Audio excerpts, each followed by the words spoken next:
Assalamualaikum, selamat pagi anak-anak. Bagaimana kabarnya hari ini? Ibu harap semua dalam keadaan sehat. Pada hari ini, kita akan membahas perkembangan masyarakat Indonesia pada masa kemerdekaan. Setelah pembelajaran hari ini, diharapkan kalian dapat menjelaskan perkembangan masyarakat Indonesia pada masa kemerdekaan. Menjelang akhir tahun 1944, posisi Jepang dalam Perang Asia Pasifik semakin terdesak. Satu demi satu, daerah jajahannya jatuh ke tangan pasukan sekutu. Untuk menghadapi sekutu, Jepang mencari dukungan kepada bangsa-bangsa yang didudukinya dengan memberikan janji kemerdekaan. Sebagai pembuktiannya, ia mengizinkan pengibaran bendera merah putih di kantor-kantor, tetapi harus berdampingan dengan bendera Jepang. Pada tanggal 7 September 1944, Perdana Menteri Jenderal Kuniaki Koiso menjanjikan kemerdekaan kepada Indonesia. Berkaitan dengan janji yang telah dikemukakan oleh pihak Jepang, pada 1 Maret 1945 diumumkan pembentukan Badan Penyelidik Usaha-Usaha Persiapan Kemerdekaan Indonesia atau BPUPKI. BPUPKI terdiri atas 63 orang yang diketuai Dr. Rajiman Widyodiningrat. BPUPKI mengadakan sidang sebanyak 2 kali. Sidang pertama 29 Mei sampai 1 Juni 1945 dan sidang kedua 10 sampai 17 Juli 1945. Sidang BPUPKI yang pertama membahas tentang rumusan dasar negara Indonesia Merdeka. Tokoh-tokoh yang mengemukakan rumusan dasar negara adalah Mr. Muhammad Yamin, Mr. Supomo, dan Insinyur Soekarno. Gagasan mengenai dasar negara yang dikemukakan oleh masing-masing tokoh dapat kalian amati pada tabel berikut ini. Gagasan mengenai rumusan 5 sila dasar negara Republik Indonesia yang dikemukakan oleh Insinyur Soekarno pada tanggal 1 Juni 1945 dikenal dengan istilah Pancasila. Peristiwa ini dikenang dengan ditetapkannya tanggal 1 Juni sebagai hari lahirnya Pancasila. Sampai akhir masa sidang pertama ini, belum ditemukan kesepakatan rumusan dasar negara Republik Indonesia yang benar-benar tepat. Oleh karena itu, dibentuklah Panitia 9 yang diketuai oleh Insinyur Soekarno dengan tugas untuk mengolah usulan dari anggota BPUPKI mengenai dasar negara Republik Indonesia. Pertemuan Panitia 9 menghasilkan rumusan yang disebut Piagam Jakarta yang ditandatangani pada 22 Juni 1945. Sidang kedua BPUPKI membahas rencana Undang-Undang Dasar dan membicarakan bentuk negara.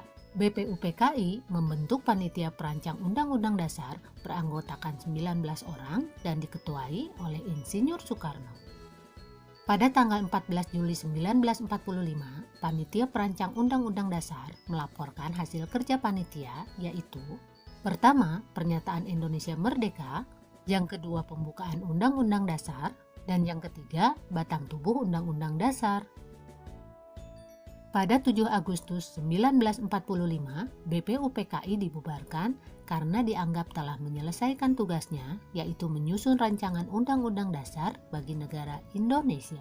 Selanjutnya, dibentuklah Panitia Persiapan Kemerdekaan Indonesia atau PPKI, yang diketuai oleh Insinyur Soekarno, wakilnya Dr. Andes Muhammad Hatta, dan sebagai penasihat diangkat Mr. Ahmad Subarjo. Tugas utama PPKI adalah mempersiapkan segala sesuatu berkaitan dengan keperluan pergantian kekuasaan dari pihak Jepang kepada Indonesia.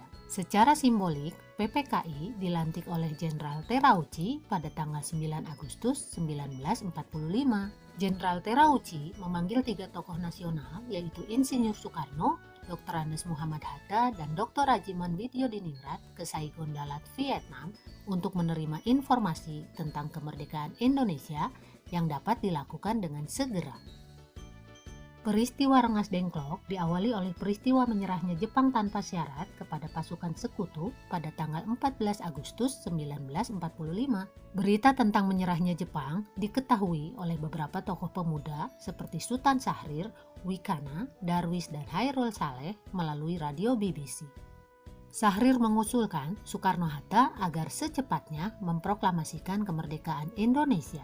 Usulan Syahrir tersebut tidak disetujui oleh Soekarno-Hatta. Mereka berpendapat pelaksanaan proklamasi harus melalui PPKI. Alasannya, meskipun Jepang telah kalah, namun kekuatan militernya di Indonesia harus diperhitungkan demi menjaga hal-hal yang tidak diinginkan. Perbedaan sikap ini mendorong para pemuda untuk membawa Soekarno-Hatta keluar kota, yaitu Rengas Dengklok, letaknya yang terpencil yakni 15 km ke arah Jalan Raya Jakarta Cirebon. Tujuan penculikan kedua tokoh ini selain untuk mengamankan mereka dari pengaruh Jepang, juga agar keduanya mau segera memproklamirkan kemerdekaan Indonesia terlepas dari segala ikatan dengan Jepang. Walaupun sudah diamankan ke Rengas Dengklok, Soekarno-Hatta masih tetap dengan pendiriannya. Sikap teguh Soekarno-Hatta itu antara lain karena mereka belum percaya akan berita yang diberikan oleh pemuda, serta berita resmi dari Jepang sendiri belum diperoleh. Di Jakarta, Ahmad Subarjo yang termasuk tokoh dari golongan tua mengetahui peristiwa tersebut. Ia lantas menemui Wikana, salah satu tokoh pemuda. Pembicaraan pun dilakukan dan disepakati bahwa kemerdekaan harus segera dideklarasikan di Jakarta. Selanjutnya, Ahmad Subarjo bersama dengan Sudiro dan Yusuf Punto menuju Rengas Dengklok untuk menjemput Soekarno-Hatta dan membawa keduanya kembali ke Jakarta. Ahmad Subarjo memberitahukan kebenaran menyerahnya Jepang kepada sekutu. Mendengar berita itu, Soekarno-Hatta akhirnya bersedia memproklamasikan kemerdekaan Republik Indonesia di Jakarta.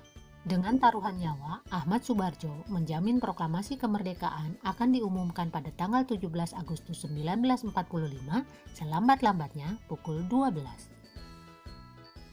Perumusan teks proklamasi kemerdekaan Indonesia dilaksanakan di rumah Laksamana Tadashi Maeda, seorang perwira Jepang yang mendukung kemerdekaan Indonesia di Jalan Imam Bonjol nomor 1, Jakarta. Insinyur Soekarno menuliskan konsep proklamasi kemerdekaan Indonesia yang akan dibacakan esok harinya, yaitu 17 Agustus 1945. Muhammad Hatta dan Ahmad Subarjo menyumbangkan pikirannya secara lisan, kemudian naskah proklamasi diketik oleh Sayuti Melik.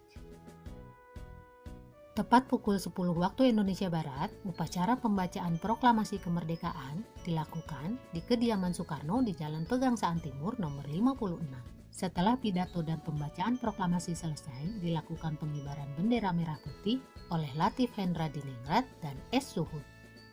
Upacara proklamasi ditutup oleh sambutan Wali Kota Jakarta, Suwiryo dan Dr. Muwardi. Proklamasi kemerdekaan merupakan tonggak berdirinya negara Republik Indonesia yang berdaulat. Setelah proklamasi kemerdekaan, para pemimpin segera membentuk lembaga pemerintahan dan kelengkapan negara dengan tujuan agar pembangunan dapat berlangsung dengan baik. PPKI segera menyelenggarakan rapat-rapat yang menghasilkan beberapa keputusan penting sebagai berikut. Pertama, pengesahan Undang-Undang Dasar 1945. Piagam Jakarta yang dibuat oleh BPUPKI dengan sedikit perubahan disahkan menjadi Undang-Undang Dasar. Yang kedua, pemilihan presiden dan wakil presiden. Soekarno dan Hatta ditetapkan sebagai presiden dan wakil presiden pertama Republik Indonesia. Selanjutnya, pembagian wilayah Indonesia. Wilayah Indonesia dibagi menjadi 8 provinsi, yaitu Sumatera, Jawa Barat, Jawa Tengah, Jawa Timur, Sunda Kecil, Maluku, Sulawesi, dan Kalimantan. Yang keempat, pembentukan kementerian. Pada 2 September 1945 dibentuk susunan Kabinet Republik Indonesia yang pertama. Tugasnya membantu Presiden dalam menjalankan roda pemerintahan sesuai amanat Undang-Undang Dasar 1945. Yang kelima, pembentukan Komite Nasional Indonesia Pusat atau KNIP. Tanggal 22 Agustus 1945 dibentuk KNIP untuk menggantikan PPKI. Tugas dan wewenang KNIP adalah menjalankan fungsi pengawasan dan berhak ikut serta dalam menetapkan garis-garis besar haluan negara. Dan yang terakhir, membentuk kekuatan pertahanan dan keamanan. Pada tanggal 23 Agustus, Presiden Soekarno mengesahkan secara resmi Badan Keamanan Rakyat sebagai badan kepolisian yang bertugas menjaga keamanan. Sementara pada tanggal 5 Oktober, berdirilah Tentara Keamanan Rakyat. Supriyadi, tokoh perlawanan tentara peta terhadap Jepang di Blitar, terpilih sebagai pemimpin TKR. Atas dasar maklumat itu, Urip Sumiharjo segera membentuk markas besar TKR yang dipusatkan di Yogyakarta. Nah anak-anak, itulah perkembangan masyarakat Indonesia pada masa kemerdekaan. Kita lanjutkan membahas materi-materi berikutnya pada pertemuan yang akan datang. Sampai di sini dulu pertemuan kita kali ini. Wassalamualaikum warahmatullahi wabarakatuh.